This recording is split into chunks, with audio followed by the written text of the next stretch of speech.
The Polestar 2 is an attractive, all-electric four-door performance sedan from Volvo-owned Polestar with a starting price in the mid-$40,000 range and is a direct competitor to the popular Tesla Model 3. Now that the Polestar 2 has been out on the market for around 1 year with first deliveries beginning in late 2020, I believe it's time for a comprehensive side-by-side comparison between the Tesla Model 3 and the Polestar 2 to determine which all-electric sedan is really better. So without further ado, let's dive into the details.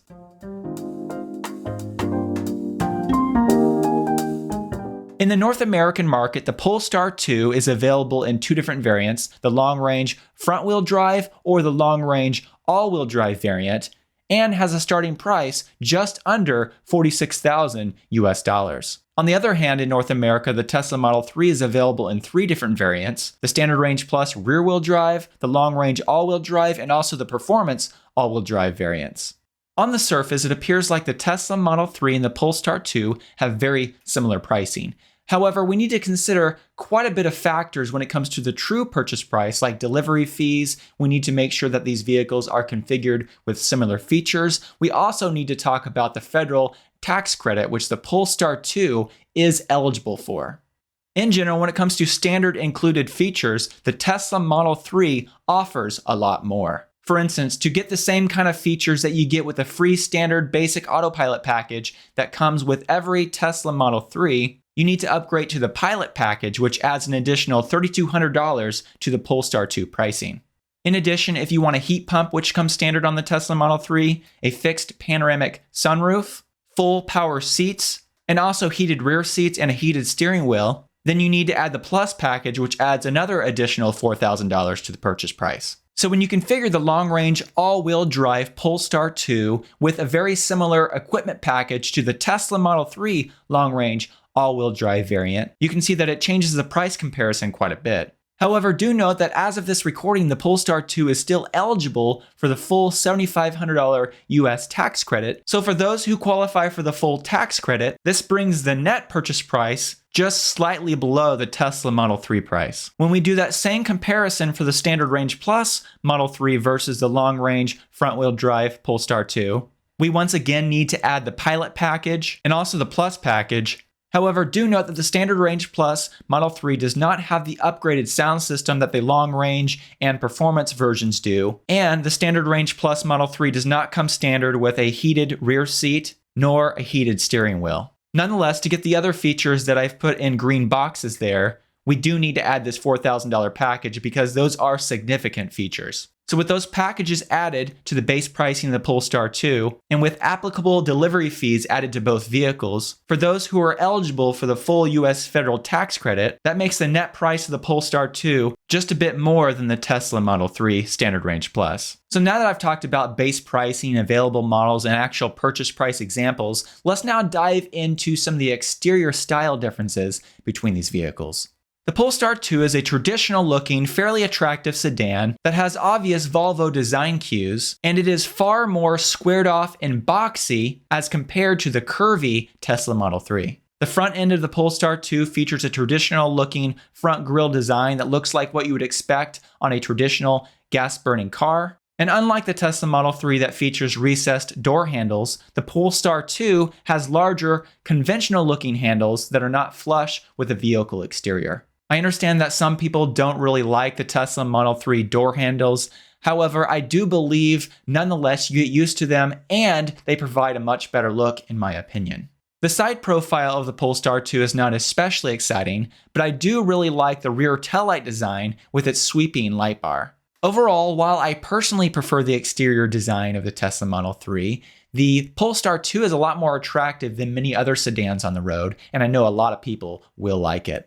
When it comes to interior style, while the Polestar 2 interior is not quite as Spartan as a Tesla Model 3, when you compare the Polestar 2 to most other cars, its interior is very clean and modern. However, unlike the Tesla Model 3, which has hidden HVAC vents in the front dash, the Polestar 2 has very traditional looking air vents. And do note that both vehicles also offer rear AC vents as well to keep your back passengers cool. Like the Tesla Model 3, although most of the Polestar 2's settings are controlled on the center vertically oriented touchscreen, unlike the Tesla Model 3, in the front center console area of the Polestar 2, it features a physical volume dial, and just below that, a traditional looking gear selector. I know a lot of people will like that the Polestar 2 does have a digital driver display directly in front of the driver, which is not something you obviously get with the Tesla Model 3. When it comes to the infotainment system software of the Polestar 2, it runs on Android Automotive and works very well. While it may not be quite as fully featured as the Tesla Model 3 that utilizes Tesla's exclusive in-house design software, the Polestar 2 infotainment system is very intuitive and easy to use. And since it's an Android product, it includes Google Assistant, Google Maps, and also the Google Play Store. Also, thankfully, it's very snappy and responsive and doesn't lag like some other systems that I've seen. When it comes to seating, the Polestar 2 seat position is higher than the Tesla Model 3. And in contrast to the Tesla Model 3 where you sit lower and it feels more like a sports car, the Polestar 2 seat position feels a lot more like a crossover. Also, unlike the Tesla Model 3, which only offers a vegan leather interior, the Polestar 2 can be configured with a Napa leather interior for an additional $4,000. Do note, though, that the Polestar 2 does come standard with a fully vegan interior, and you can choose between the base embossed textile option, or if you upgrade to the Plus package, which we talked about earlier, they offer a material called Weave Tech, which Polestar describes in the following way. Weave Tech is entirely free of animal products. It's a water-based, dirt and moisture-resistant modern PVC material inspired by divers' wetsuits.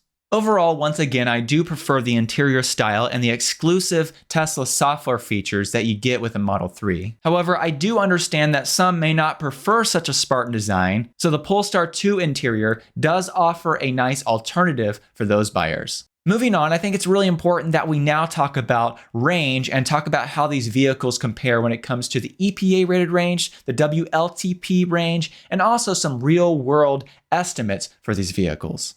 The long-range front-wheel drive Polestar 2, when it comes to the EPA and WLTP test cycles, does offer slightly more range than the Standard Range Plus Model 3. However, if you opt for the all-wheel drive models and compare those two, the Tesla Model 3 offers quite a bit more range. Now, the WLTP test cycle and the EPA test cycle, those are two great measurements, but I also pulled up data from evdatabase.org, and they have some really good information on that page about these vehicles, including their estimates for real-world range. You can see once again that they say that the Standard Range Plus Model 3 real-world range will be a little bit less than the Polestar 2. However, once again, when you move to the long-range all-wheel drive Tesla Model 3, that vehicle should get more real-world range according to their estimates than the Polestar 2. When it comes to exterior measurements, these two vehicles, the Polestar 2 and the Tesla Model 3, are very similar in size. However, the Tesla Model 3 is slightly longer and has a longer wheelbase, but the Polestar 2 is slightly wider and slightly taller as well. When it comes to a curb weight comparison, do note that the Tesla Model 3 is quite a bit lighter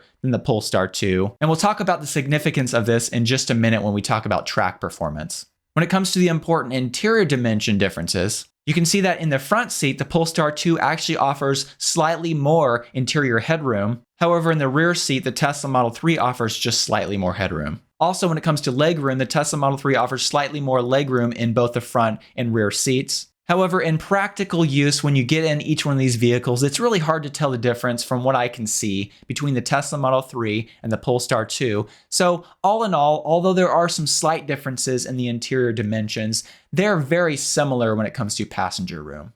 The Tesla Model 3 does have a considerably larger front trunk and a little bit larger rear trunk. Both of these vehicles also feature rear seats that completely fold down and allow for a flat cargo area, and this increases the storage area behind the front seats of the Polestar 2 to over 38 cubic feet of cargo room. Although Tesla has not provided an official measurement for the cargo room of the Tesla Model 3 with the seats folded, it seems obvious, based on the fact that the rear trunk of the Model 3 is larger, that with the seats folded, it'll also offer more cargo room. When it comes to straight line performance, the Tesla Model 3 not only has a higher top track speed, but is also considerably quicker 0 to 60 miles per hour. Beyond straight line performance, if you plan to take the Polestar 2 to the track, you'll definitely want to consider the $5,000 performance upgrade, which gives you improved shock absorbers, Brembo brakes, upgraded 20-inch wheels with performance tires, and also a few aesthetic updates as well. Do note that this performance upgrade does not adjust the other performance numbers of the car. So with this performance package added to the Polestar 2, how does it compare in driving dynamics to the Tesla Model 3 performance?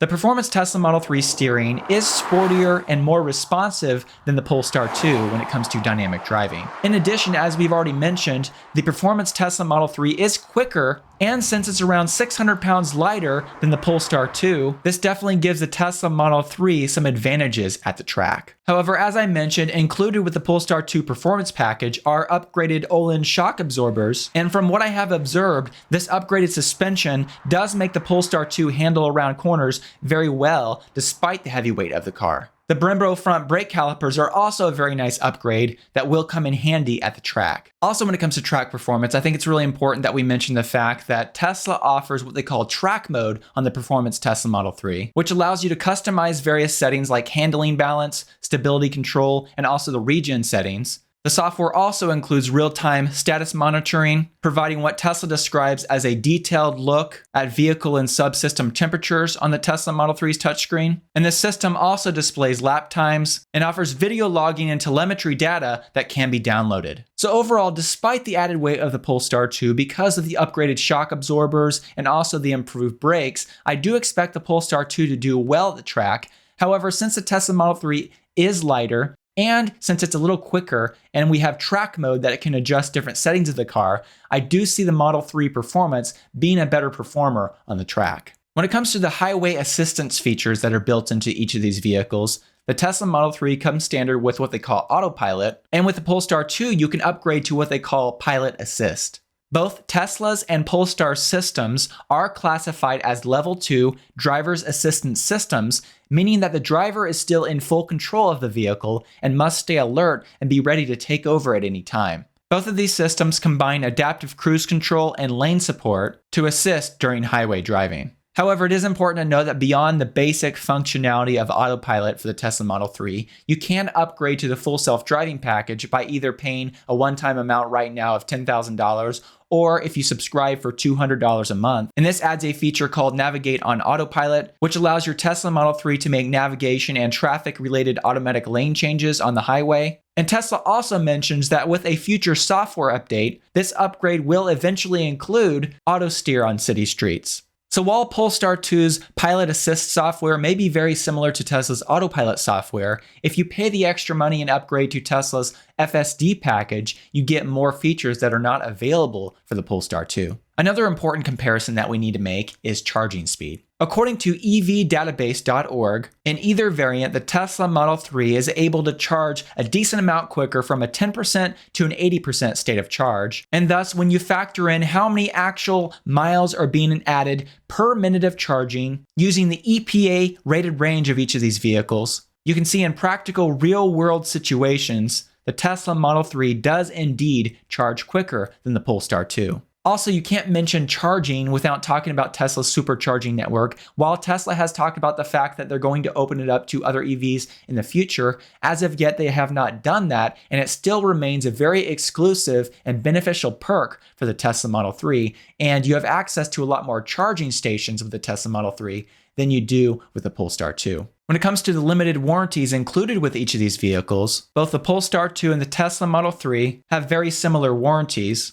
However, do note that the long-range and performance Tesla Model 3 does have a longer mileage allowance for the battery and powertrain warranty. Lastly, when it comes to crash testing and safety, the Tesla Model 3 and the Polestar 2 both received an overall 5-star score from the Euro NCAP. However, do note that when it comes to the individual categories, there are some slight differences between the two vehicles. For instance, the Tesla Model 3 has a slightly higher score for the adult occupant and safety assist categories. However, they gave the Polestar 2 a slightly higher score for child occupant and vulnerable road user categories. So with all things considered, I personally prefer the Tesla Model 3 and would purchase that vehicle over the Polestar 2. However, I'd love to hear what you think. Would you rather have the Tesla Model 3 or would you rather have the Polestar 2? Do let me know in the comments below. Thank you so much for watching this video all the way through to the end. I'd like to take a moment to thank the Patreon supporters who support me every month and help make this content possible. A special thank you to my performance supporters and also the other supporters listed on the screen. If you'd like to find out more about the Patreon community I've set up, I'll put a link in the description below. Thank you so much.